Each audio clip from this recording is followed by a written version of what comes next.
In the turbulent wake of global geopolitical shifts, few statements resonate with the historical weight and immediate urgency as a state leader calling upon its dispersed citizens to return. The recent, deeply poignant appeal by Israeli Foreign Minister Gideon Sa'ar, urging Jews around the world, specifically citing communities in the UK, France, Australia, Canada, and Belgium, to come to the land of Israel and return home due to surging antisemitism, is far more than a simple diplomatic footnote. It is a profound political and philosophical declaration.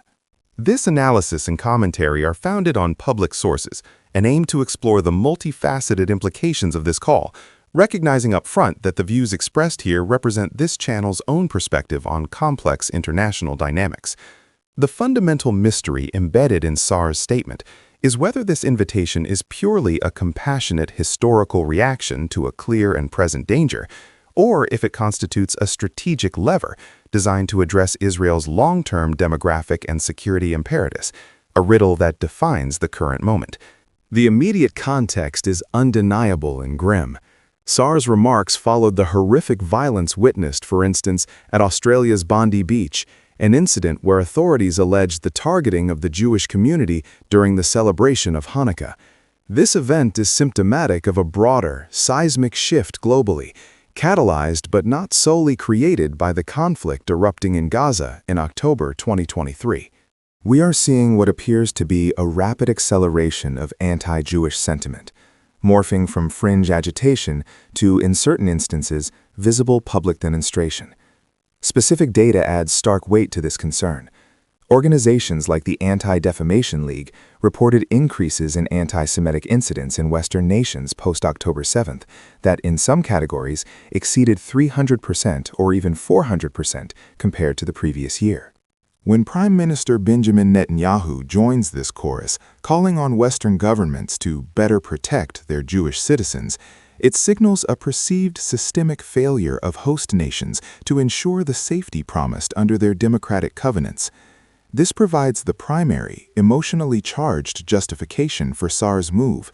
The establishment of Israel was fundamentally a sanctuary, and when the safety elsewhere diminishes, the logic of sanctuary demands the gates be opened. It is a powerful articulation of a historical fear, the feeling that the world is closing in, forcing a choice between integration and survival. However, to confine this discussion solely to humanitarian concern would be to miss the deeper geopolitical dimensions. The call for Aliyah, the immigration of Jews to Israel, is intrinsically tied to the 1950 Law of Return, which grants virtually every Jew globally the right to citizenship. This law is the foundational scaffolding of the state, serving not just as a lifeline, but as a strategic tool for population growth and territorial legitimacy. One might reasonably infer that increased Aliyah serves several strategic objectives for Israel. First, it immediately bolsters the country's population base, a critical factor in a region defined by demographic pressures. Second, it reinforces the national narrative, cementing the idea of Israel as the singular, necessary haven. It seems plausible that if significant numbers of highly educated, economically productive Jews from countries like France, Canada, or the UK choose to emigrate, it would not only strengthen Israel's human capital, but also subtly indict the democratic resilience of those countries that failed to retain them. This potential brain gain for Israel must be seen as a strategic advantage, particularly in technological and academic sectors, where the diaspora is highly represented. A key counterargument that often arises when discussing Aliyah is the strain placed on Israeli infrastructure, housing, schools, and healthcare, which are already under immense pressure. One hypothesis is that while absorbing tens of thousands of new immigrants presents a logistical challenge, the long-term strategic benefit in terms of national legitimacy and demographic weight is deemed worth the considerable short-term costs.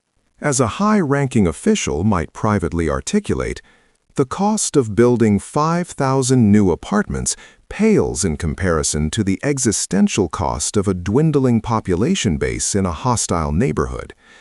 The analysis escalates as we examine the inherent conflict within the diaspora itself. This is where the core dramatic challenge lies. For many Jews in Western countries, responding to antisemitism is not about flight, but about fighting, a principled commitment to remaining integrated in their home countries and working to ensure democratic values prevail. If a large segment of the community leaves, it effectively represents a defeat for their integrationist ideals and weakens the voice of those who choose to stay. The emotional connection here is profound, a forced reckoning between the pull of heritage and the commitment to the homeland where one was raised. This tension between staying and fighting versus fleeing to safety creates a profound rift, and this internal conflict reaches a dramatic climax in the geopolitical landscape. The very act of the Israeli government issuing such a definitive, urgent call risks positioning those Jews who choose to stay as somehow less committed, or perhaps less realistic about the dangers they face. It places tremendous moral weight on an intensely personal decision. The narrative takes an unexpected turn when we consider the unintended consequences of this heightened emphasis on Aliyah. Historically, a degree of tension has always existed between the State of Israel and the politically powerful diaspora. Sar's call, while intended to unify and protect, might inadvertently widen this divide. The plot twist here is that the geopolitical strategic goal of strengthening Israel through repatriation may come at the cost of alienating those who remain and choose to wage a domestic battle against prejudice. It is an extraordinary paradox. The state's embrace may feel like abandonment to those who choose to continue their fight in London or Paris. This dynamic generates a fundamental question. Is the true home merely a geographic location dictated by historical law, or is it where one chooses to live, fight, and raise a family? By demanding a physical return, Israel risks implicitly demanding a certain loyalty that many in the diaspora feel they already satisfy through advocacy and connection, without requiring relocation. Ultimately, the move seems highly pragmatic, leveraging a moment of unprecedented global vulnerability.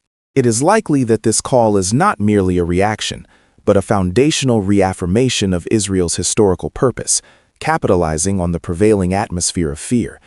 Whether the diaspora responds en masse remains to be seen, but the very issuance of this urgent summons has irrevocably altered the conversation regarding the relationship between a global people and its sovereign national heart.